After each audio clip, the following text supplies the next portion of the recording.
بسم اللہ الرحمن الرحیم۔ السلام علیکم ورحمۃ اللہ وبرکاتہ۔ بوسو کنار پر غسل جنابت کے مسائل۔ ایک کوشچن آیا جی کہ کیا میاں بیوی کے آپس میں بوسو کنار اور ہنسی کھیل سے ان پر غسل واجب ہوتا ہے؟ آنسر اس کا یہ ہے کہ میاں بیوی کے آپس میں محض بوسو کنار کرنے سے یا ہنسی کھیل اور تمتع و تلذذ سے کسی پر کوئی غسل واجب نہیں ہوا کرتا، سوائے اس کے کہ اس سے کسی کو انزال ہو جائے تو اس صورت میں غسل واجب ہو جائے گا، میاں کو ہو یا بیوی کو یا دونوں کو۔ لیکن اگر فی الواقع مباشرت اور صنفی عمل ہو تو دونوں پر غسل واجب ہو جائے گا، خواہ کسی کو انزال نہ بھی ہو، کیونکہ حضرت ابو ہریرہ رضی اللہ عنہ سے روایت ہے کہ نبی کریم صلی اللہ علیہ وآلہ وسلم نے فرمایا ہے کہ جب شوہر اپنی بیوی کے چار شاخوں میں بیٹھے اور اس سے کوشش کرے یعنی مشغول ہو تو غسل واجب ہو گیا، اور صحیح مسلم کے الفاظ میں صراحت ہے کہ خواہ انزال نہ بھی ہو،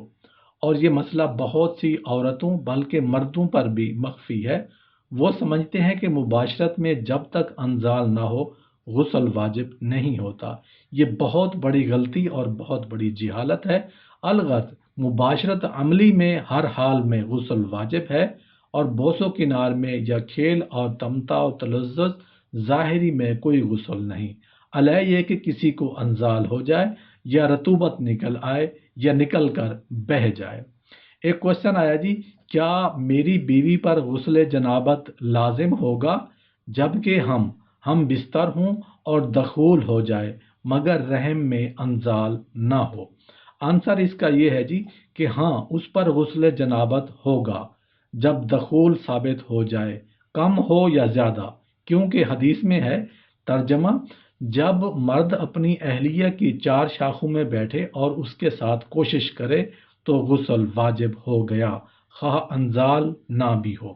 اور دوسری حدیث میں ہے جب دو ختنے مل جائیں تو غسل واجب ہو گیا۔ ایک کوشچن اور آیا جی، مرد اپنی بیوی کے چار شاخوں میں بیٹھتا ہے، ختنہ ختنے سے مل جاتا ہے مگر آگے نہیں کرتا، اور شرمگاہ سے ہی باہر انزال ہو جاتا ہے، تو کیا ان دونوں پر غسل ہوگا یا نہیں ہوگا؟ آنسر اس کا یہ ہے جی کہ اس صورت میں مرد پر غسل ہے کیونکہ اسے انزال ہوا ہے، مگر عورت پر نہیں، کیونکہ غسل واجب ہونے کے لیے دخول شرط ہے، اور جیسے کہ معلوم ہے ختنے کا مقام حشفہ سے اوپر پیشاب کی نالی سے متصل ہے، تو جس طرح سوال میں پوچھا گیا ہے عورت کے ختنہ سے ملنا تبھی ثابت ہوگا جب دخول ہوگا، اور جماع سے وجوب غسل کے لیے حشفہ کا غائب ہونا شرط ہے، جبکہ کچھ احادیث کے الفاظ میں یہ بصراحت وارد ہے، مثلا حضرت عبداللہ بن عمرو بن علاس بیان کرتے ہیں کہ جب دونوں ختنے مل جائیں اور حشفہ چھپ جائے تو غسل واجب ہو گیا۔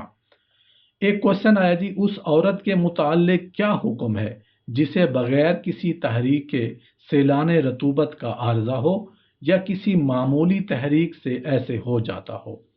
آنسر اس کا یہ ہے، آپ کے لیے غسل کرنا واجب نہیں ہے اور نہ کوئی اس کا سبب ہے۔ غسل اس صورت میں واجب ہوتا ہے جب ہم بستری ہو یا احتلام یا جاگتے میں شہوت کے زیر اثر مادہ کا اخراج ہو، یا خواب میں ہم بستری کا کوئی منظر نظر آئے اور پھر جسم یا کپڑے پر نمی کا اثر ظاہر ہو تو اس سے غسل کرنا واجب ہوتا ہے، ورنہ ویسے ہی زرد پانی وغیرہ کا نکلنا اس سے غسل واجب نہیں ہوتا۔ سیدہ ام سلیم رضی اللہ عنہ نے نبی کریم صلی اللہ علیہ وآلہ وسلم سے سوال کیا تھا کہ اے اللہ کے رسول، اللہ تعالی حق سے نہیں شرماتا، تو کیا عورت پر بھی غسل واجب ہے جسے احتلام ہو؟ تو آپ صلی اللہ علیہ وآلہ وسلم نے فرمایا ہاں، جب اسے نمی محسوس ہو۔ آپ نے اس خاتون سے فرمایا کہ احتلام کی صورت میں جب وہ اپنے جسم یا کپڑے پر نمی پائے، یعنی اپنی منی کی خواب میں اسے کوئی لذت محسوس ہوئی تو اس پر غسل واجب ہے، لیکن اگر خواب میں احتلام ہو اور تلذذ پائے مگر جسم پر یا کپڑے پر یا بستر پر کوئی نمی نہیں، تو ایسے مردوں کے لیے کہ اگر اس میں مزی کا اخراج ہو تو اسے غسل واجب نہیں ہوتا بلکہ صرف وضو واجب ہوتا ہے، اور اس سے پہلے وہ اپنا جسم اور کپڑا وغیرہ صاف کر لیں۔ اور یہی حال آپ خاتون کا ہی ہے کہ عام حالات میں کوئی رطوبت خارج ہو، نمی محسوس ہو تو اس سے غسل واجب نہیں۔ ہاں اگر یہ شہوت کے زیر اثر ہو تو شوہر کے ساتھ مباشرت سے یا احتلام سے تو غسل واجب ہو جائے گا۔